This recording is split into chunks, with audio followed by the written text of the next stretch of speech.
Say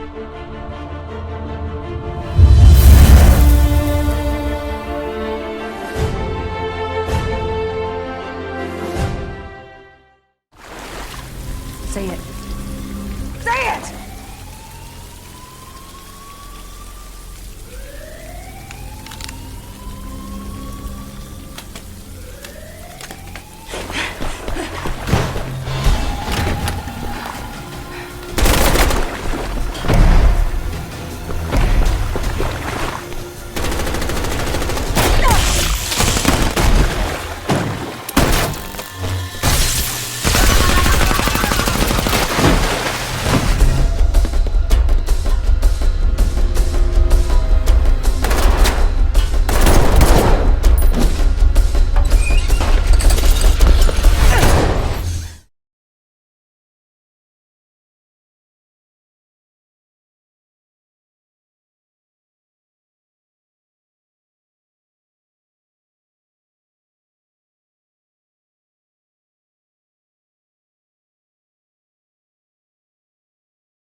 One, action!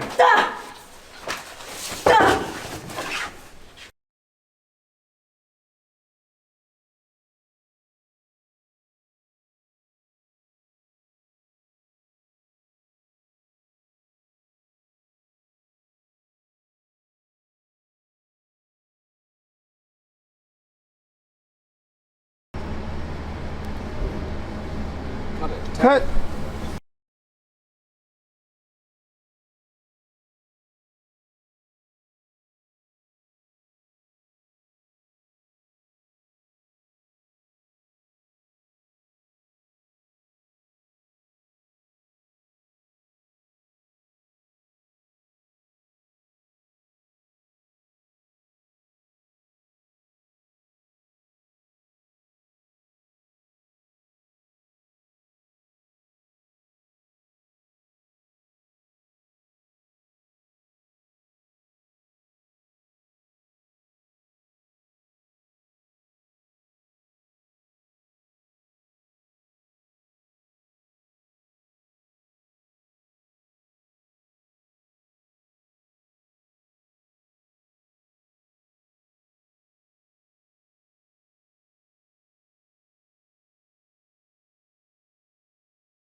Cut.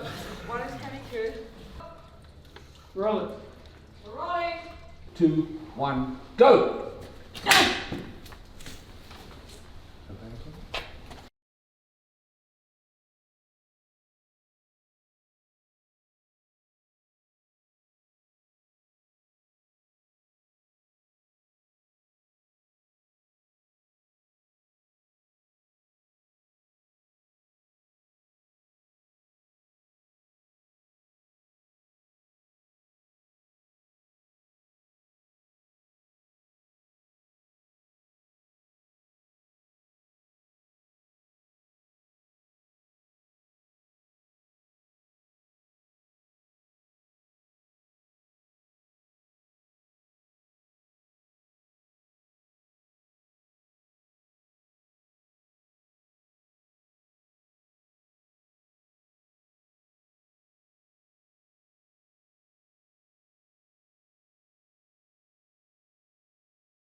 Clear. Good energy, guys. Ready, and 3, 2, 1, action!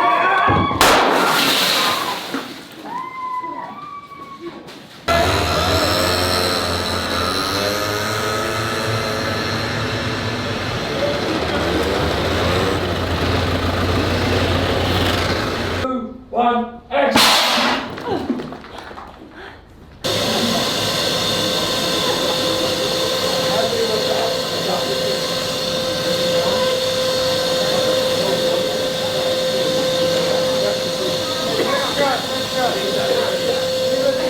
Go. Tense up, frantic, and 3, 2, 1. Got it.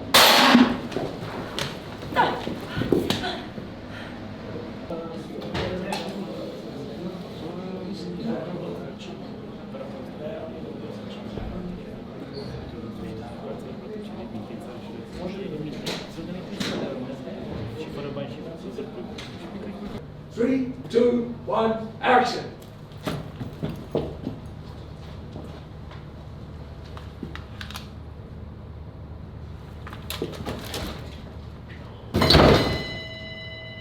Three, two, one, action!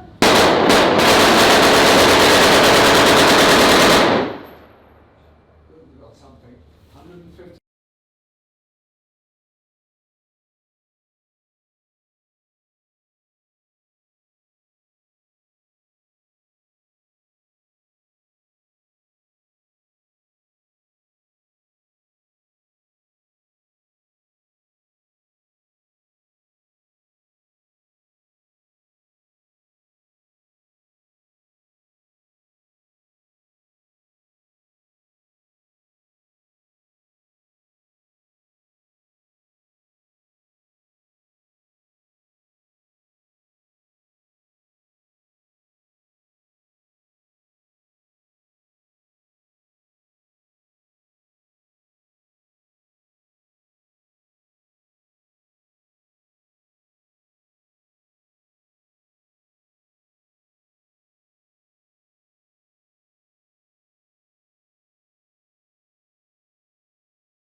Well, it's always, scripts about women who kind of take on this crazy, dark, murderous world.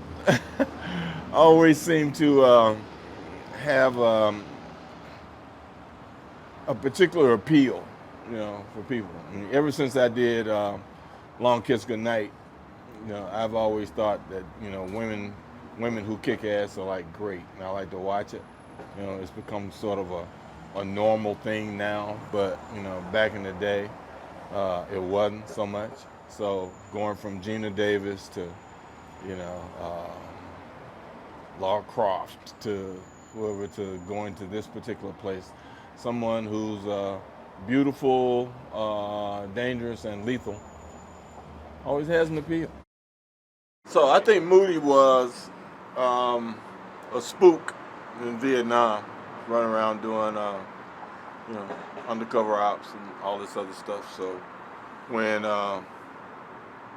he discovers her, as part of one of those kind of ops, and he realizes, well, it's hard not to realize, that, okay, this is a different kind of child, it's a different kind of person. And some way, somehow, he pulls her into his, world. Even though she was already in it, she had a capacity for doing, these violent things without even knowing she had the capacity. So he nurtured that part of her, but he also sent her to these great schools and took care of her. Becomes essentially a father figure for her, even in the midst of all the stuff, bad stuff that goes on. And their relationship is pretty solid. He doesn't stay around her very much. He only, sees her when he needs her. Just kind of a cold thing, but it works. Works for them. Works in their world. So he's that guy.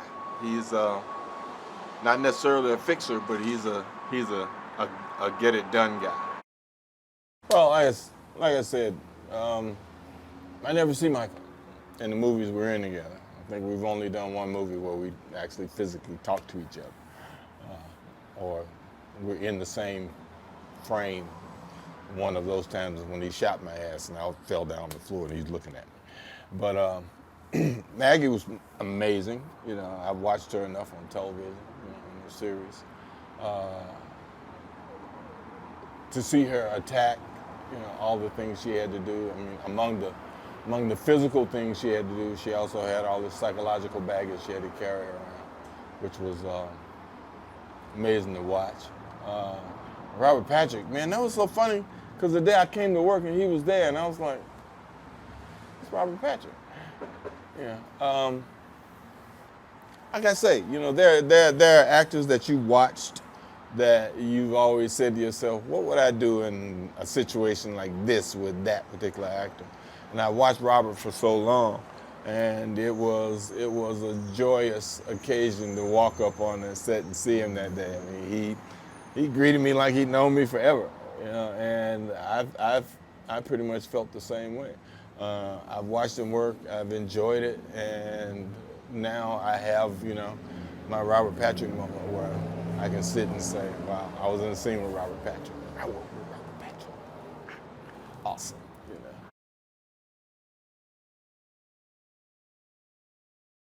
She's so complicated. We start off as Anna as a child, actually, in the beginning of the film. And so we see her progress from a young child into a woman. She's a woman with extreme trauma who's sort of was taken in by someone who raised her. She lost her family, and she's sort of trying to cope and deal with her loss throughout the film. So she's, she's making the best of it and really, trying to make it through. Yeah, geez. I think that the movie in its totality was a challenge for me. I mean, everything, it's sort of like the culmination of everything I've already done in my career, but not at this level, right? So the heightened emotion, the heightened action, you know, all of the complex relationships, you know, the smart romance that kind of goes on in it. There's nothing worse to me than a kind of a dumbed down connection between two people. Like, I want to see really that sort of fireworks chemistry that comes from real intelligence, from two people who are playing a game. That to me is very interesting on screen. And so that this movie definitely had. Well, he's a father figure to her. He's her second father, you know, so she lost her father as a young kid. And so he takes her in and becomes this really role model for her, but it's a little more complex because he's also her partner, you know, when she becomes an adult, and they're friends, but there's also this, you know, there's this father-daughter relationship. So it's a really beautiful connection they have, you know, and I'm so glad it was Sam because, I mean, you don't always have connection with people, right? And with Sam, I knew it would be there. And then when we met, it was kind of immediate that we did have this this connection in that way. And so, you know, it made, you know, time on set a lot easier because I think that flow was really natural for us. Michael Keaton is a legend. He really is. And what I loved about their chemistry in this movie is that, I mean, it wasn't physical. They're playing a game of wits. And she's highly intelligent, and so is he. And I don't think he's ever met his match in the way that he does with her in this film. And I think that is sort of the crux of their relationship. It's who's going to get ahead of the other and how are they going to do it. And they both know that they're both capable of it. So it's that game, it's that constant game, and you never really know what's going to happen with them until literally the end of the film. You still, up to the last second, you don't know who's going to make what decision. And it becomes a really exciting type of romance. I hate to even call it a romance. It's better than that, I think.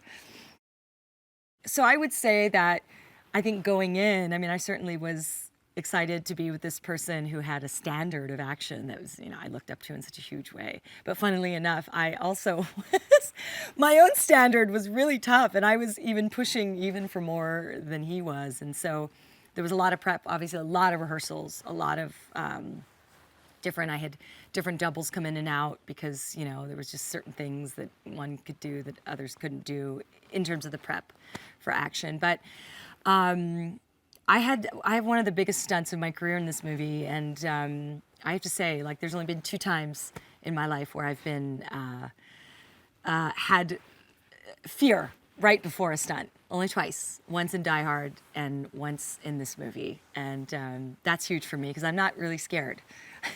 I'm not a person who has fear when it comes to, you know, jumping off of buildings or whatever, but in this one, I really was like, whoa. And you also, you know, as you get older, I mean, you're getting older every year, you know, and then you're still doing these crazy things, and you're like, should I still be doing this?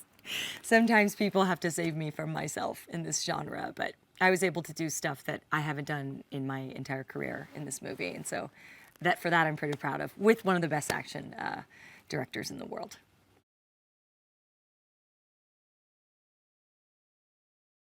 He's a mysterious kind of character. What you see isn't always what you get, and then it turns out it's exactly what you get. He's intelligent and realistic in that he totally understands and accepts the world in which he lives, and which is, you know, in this picture, a dangerous world. He lives among other assassins, and it was really fun to play. He's very physical, but he only is physical if he absolutely has to be. He just happens to be pretty good at it. Well, you know, Martin does this as well as anybody, if not better than anybody. You know, if you look at some of his film work, especially his action sequences, are just great. And he might be the most organized director I've ever worked with. I've never seen anybody this specifically organized and very clear about what he's shooting, how he's shooting it, why he's shooting it. Maggie Q is something to watch in this movie, man. I mean, she's, you know, she's very pretty and has these scenes where she's quite feminine, and then she just beats the shit out of a bunch of guys. and it's really fun to watch. I think little young girls are going to enjoy this a lot, and it's fun. The action is fun, and she's so good at it. I was lucky to do well over half my stunts in there, which is always fun because when you're a little kid, this is what you want to do. But there was just stuff that there are stunt doubles who are just better than I am at doing it, and I'd be a fool not to let them shoot some of those shots better than I can. But so there's always something to learn when you're doing stunt work, and it's different for almost every movie where I've had to do stunts. So what happens is, at first it's just a job, and it looks like I'm just going to show up and I've got this well in hand, because Rembrandt's done this kind of thing a lot. Basically gets hired to come in and be the cleanup man, and do whatever he has to do to make sure the job gets done. So he realizes real early, because he's very intelligent and his instincts are really good, when he sees some of the damage she's done, he thinks to himself, oh, this is going to be harder for everybody than they thought. Because they kind of think, this will be easy, we'll just take her out. And I realize, nah, they don't realize who they're dealing with. So I'm intrigued by that. Rembrandt is intrigued by that. And then he's attracted to her.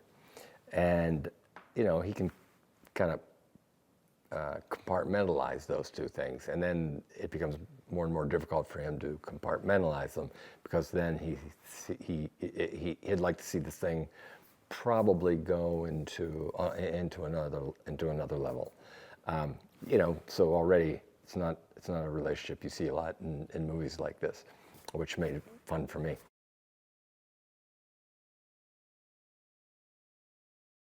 Well, we chose the actors because they're damn good. That's why.